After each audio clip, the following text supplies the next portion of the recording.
Good morning student. Now 9th standard first chapter शुरू था हमारा। चैप्टर फर्स्ट शुरू था जिसका नाम है सेट, करेक्ट। और इस सेट में एक्सरसाइज नंबर 1.3 शुरू थी।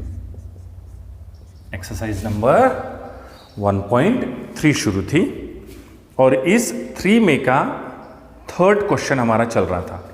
क्या चल रहा था? Third question. क्या दिया हुआ है थर्ड क्वेश्चन?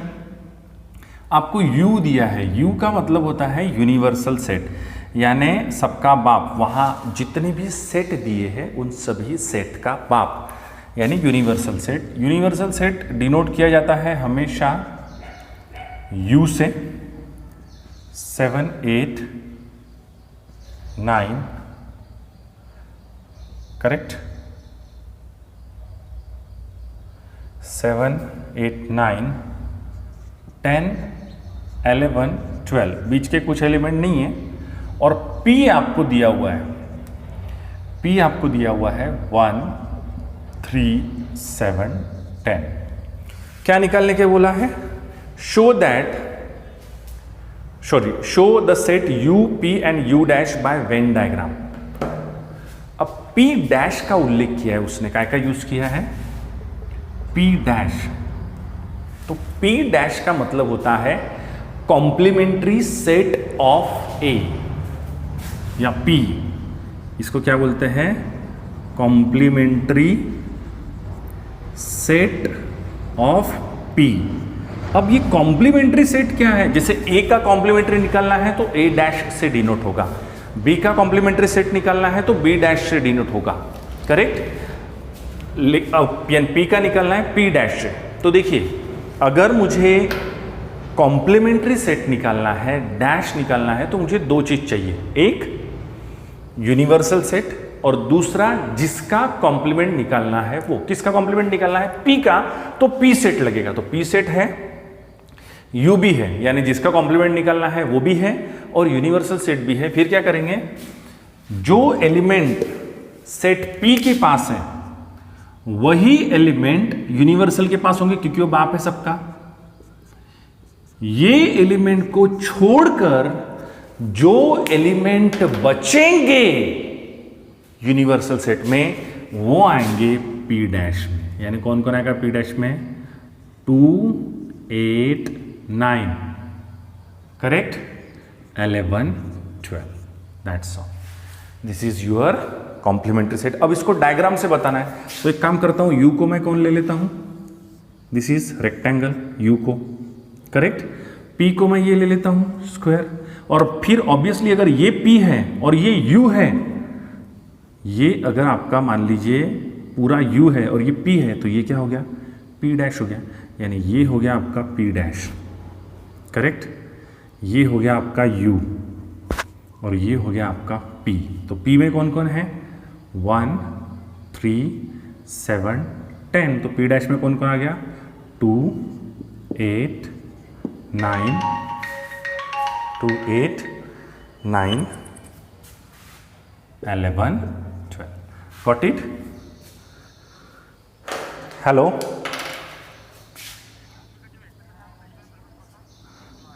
भैया SMS नहीं आया मेरे को, फोन पे भी दिखा। मैं क्लास ले रहा हूँ, क्लास होने के बाद फोन करता हूँ तेरे को। ऑनलाइन क्लास शुरू है। कंज्यूमर नंबर घर पे एक बिल रखा है, उसमें है। कंज्यूमर नंबर अभी मोबाइल पे नहीं आया है। 410 है, नहीं 410 है शुरुआत में, 410, फिर 2400, 2400, फिर उसके बाद 11917। 410, 2400, 11217, सर 11917, 11917, 917।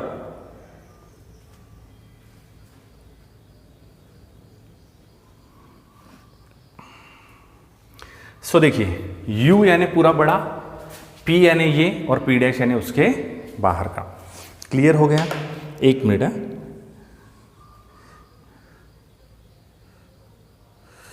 ठीक है बेटा, समझ में आ रहा है?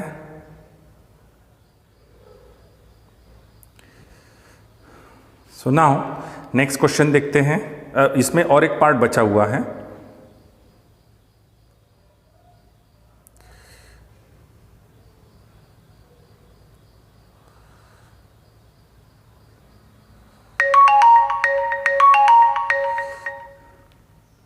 हेलो,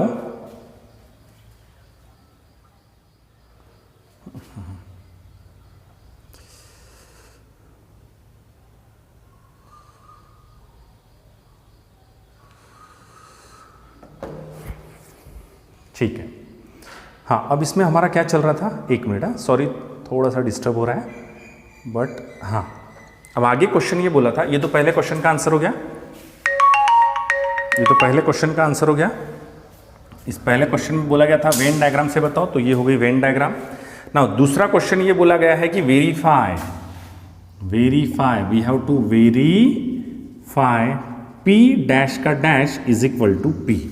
अब मुझे बताइए, मुझे किसका डैश निकालना है, पी के डैश का डैश निकालना है। मैंने क्या बोला था आपको, मुझे अगर डैश निकालना है यानी कॉम्प्लीमेंट्री सेट पी का निकालना है तो पी पता होना चाहिए, पी के डैश का अगर निकालना है तो क्या पता होना चाहिए, पी के डैश का अगर डैश निकालना है तो पी डैश पता होना चाहिए, और यूनिवर्सल सेट तो पी डैश मेरे पास ये है, यूनिवर्सल सेट ये है, तो ये वाले एलिमेंट छोड़ के ये एलिमेंट यानी पी डैश ऑफ पी अगर लेता हूं तो पी डैश में जो एलिमेंट है वो एलिमेंट ये छोड़ दीजिए यूनिवर्सल के, 2 8 9 11 12 बचे एलिमेंट लिख लीजिए। क्या क्या आ गया बचे एलिमेंट, 1 1 3 7 9 सॉरी 1 3 7 10, और ये एलिमेंट यानी कौन है, P है। इसका मतलब ये P के डैश का डैश यानी आपका P। That's all.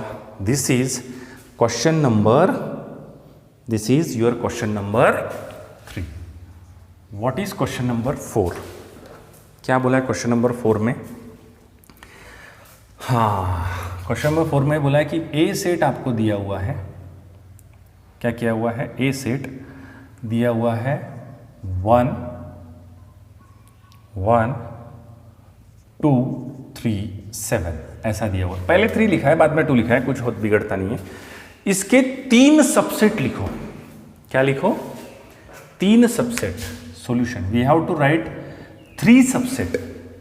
तो अगर मेरे को ए के 3 सबसेट, मान लीजिए मैं ले लेता हूं ए के 3 सबसेट पी क्यू आर, ए के 3 सबसेट ले लेता हूं, पी है, क्यू है, आर है। लेकिन ये सेट में कौन लोग यानी कौन से लोग आएंगे मुझे बताइए। सबसेट किसको बोलते हैं? सबसेट मैंने आपको पढ़ाया है, 2 सेट में से एक सेट के पास जो है वो दूसरे के पास भी होना चाहिए, लेकिन दूसरे के पास थोड़ा सा ज्यादा होना चाहिए। तो जिसके पास ज्यादा हो गया वो हो गया बाप, और ये हो गया उसका सबसेट। जैसे ए और बी है मेरे पास, तो बी के सभी एलिमेंट ए में है, ए के पास ज्यादा है तो बी ये ए का सबसेट। तो एक काम करूंगा, इसी एलिमेंट का यूज करके हम उसके सबसेट यानी इससे छोटे वाले सेट बना सकते हैं। 1 2 1 2 3 1 7 और भी बना सकते हैं, बट उसने 3 ही बोला था। अब देखो इसमें जो है वो इसमें है, इसके पास थोड़े से ज्यादा है तो ये इसका सबसेट हो गया। इसके पास जो है वो इसके पास भी है, इसके पास थोड़ा सा ज्यादा है तो ये सबसेट हो गया। इसके पास जो है वो इसके पास है, इसके पास थोड़े से ज्यादा है, तो ये तीनों सेट इस ए के सबसेट हो गए। क्या हो गए? सबसेट।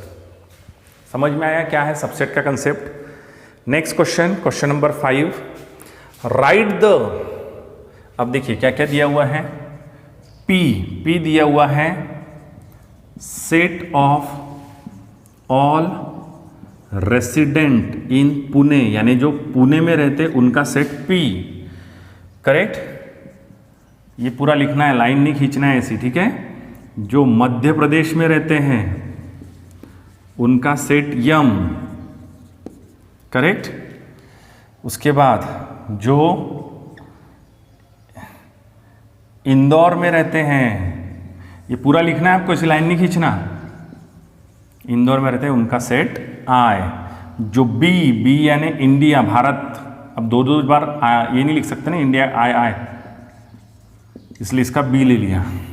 और H फॉर महाराष्ट्र, महाराष्ट्र के लिए क्या ले लिया, H।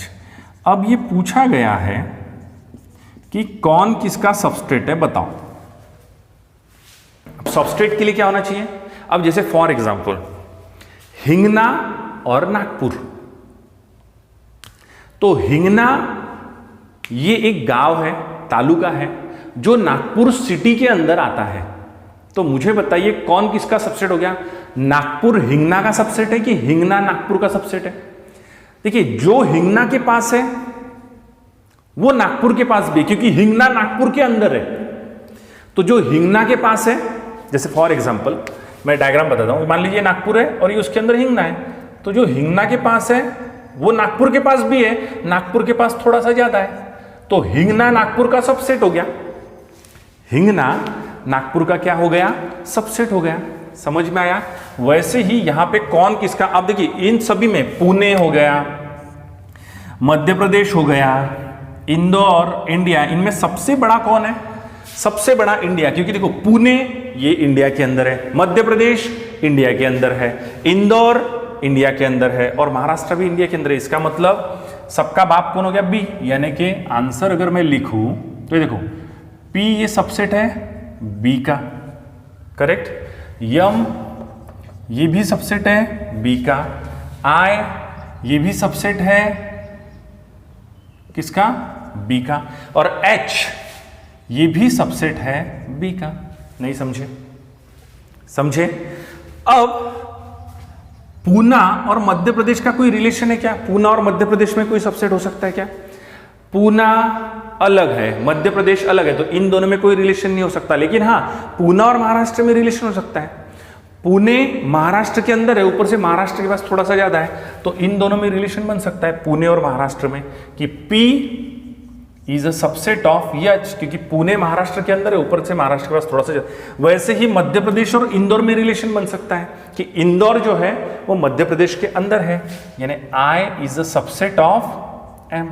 हाँ इंदौर में और महाराष्ट्र में कोई रिलेशन नहीं, महाराष्ट्र और मध्य प्रदेश में भी कोई रिलेशन नहीं, दोनों अलग अलग है, महाराष्ट्र अलग है, मध्य प्रदेश अलग है, तो उनमें कोई रिलेशन नहीं। तो ये समझ में आ गया, समझा। ये कुछ भी क्वेरीज रहे तो मुझे पूछ लीजिए, ओके, कोई प्रॉब्लम नहीं है। Hariom. Right the set of the number could be universal, मतलब नीचे दिए गए सेट के लिए यूनिवर्सल सेट कौन रहेगा।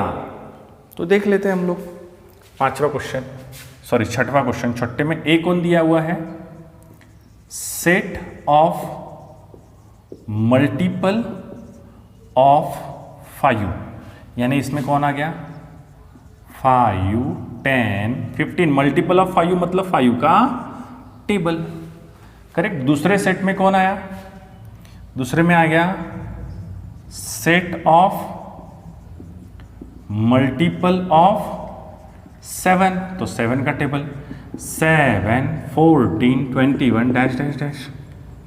और तीसरा है set of multiple of 12, T, sorry C, set of multiple of 12, बोलो जल्दी से, 12, 24, 36 डैश डैश डैश। अब मुझे बताइए इन तीनों का बाप कौन हो सकता है, इन तीनों के लिए यूनिवर्सल सेट कौन हो सकता है। सो यूनिवर्सल सेट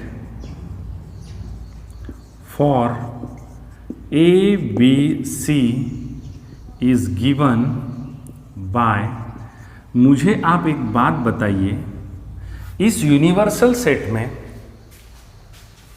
इस यूनिवर्सल सेट में ये भी नेचुरल नंबर है, ये भी नेचुरल नंबर है और ये भी नेचुरल नंबर है, तो सभी नेचुरल नंबर है, तो मैं यूनिवर्सल सेट में क्या ले लेता हूं, natural number, dash dash dash dash, यानी कि set of all natural number, that's all. क्योंकि 5 का टेबल इसमें है, ऊपर से इसके पास थोड़ा सा ज़्यादा है, बाकी लोग भी हैं, 7 का टेबल भी है इसमें, इसके पास थोड़ा सा ज़्यादा है, बाकी के भी है, 12 का टेबल भी है इसके पास थोड़ा सा ज़्यादा है, यानी ये इन तीनों का बाप हो गया, यूनिवर्सल सेट हो गया, ये तीनों इसके सबसेट हो गए। क्लियर हो रहा है? क्लियर हो रहा है। सेकंड क्वेश्चन में बोला है set of integer which are multiple of 4 and set of all the even square number. अब इंटीजर अगर हम देखें तो इंटीजर में सभी आते हैं, पॉजिटिव भी आते हैं, नेगेटिव भी आते हैं, और इंटीजर में स्क्वायर नंबर भी आते हैं।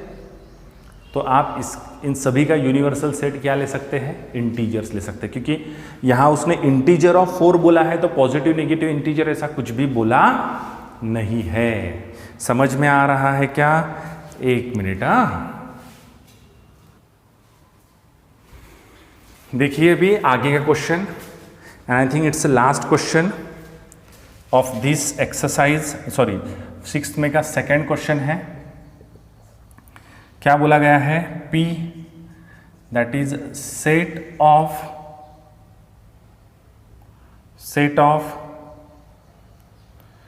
Integers which are multiple of 4। तो इसमें पॉजिटिव भी आ जाएंगे इंटीजर, नेगेटिव भी आएंगे, यानी कि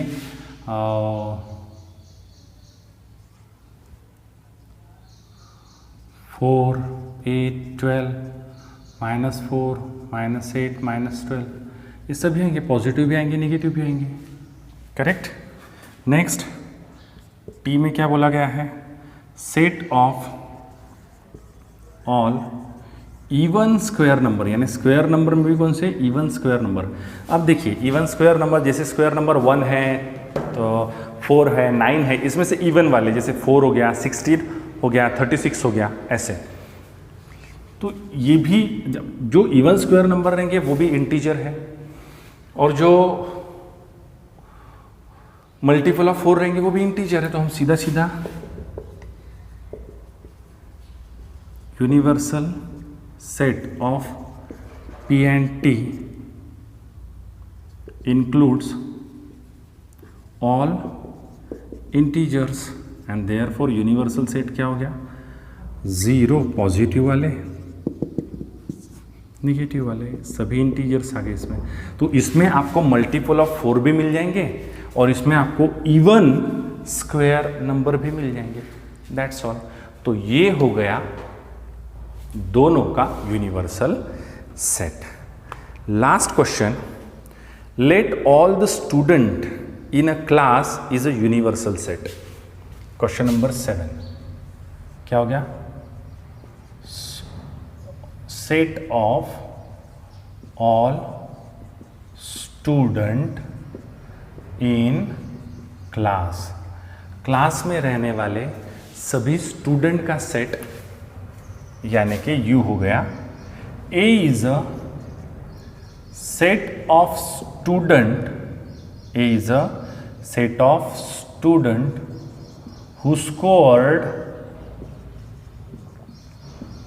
50% और मोर मार्क्स इन मैथ्स। यानी ए ऐसे बच्चों का सेट है, क्लास में पूरे बच्चे जितने भी बच्चे, उसमें से कुछ बच्चे का है जिनको मैथ्स में 50% और उससे ज़्यादा मार्क्स मिले, वो सभी बच्चे इसमें आ गए। तो मुझे एक बात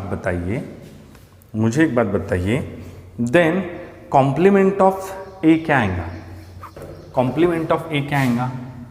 दैट इज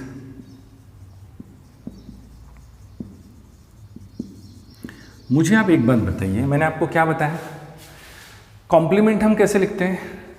ए के पास जो है, अब मान लीजिए इसमें 100 बच्चे, 100 में से 60 बच्चे ऐसे हैं जिनको 50% या उससे ज़्यादा मार्क्स हैं। तो कितने बच्चे ऐसे हैं जो ए कॉम्प्लीमेंट में आएंगे? 40 बच्चे जिनको 50% से कम मार्क्स है। यानी यहां मैं क्या लिखूंगा?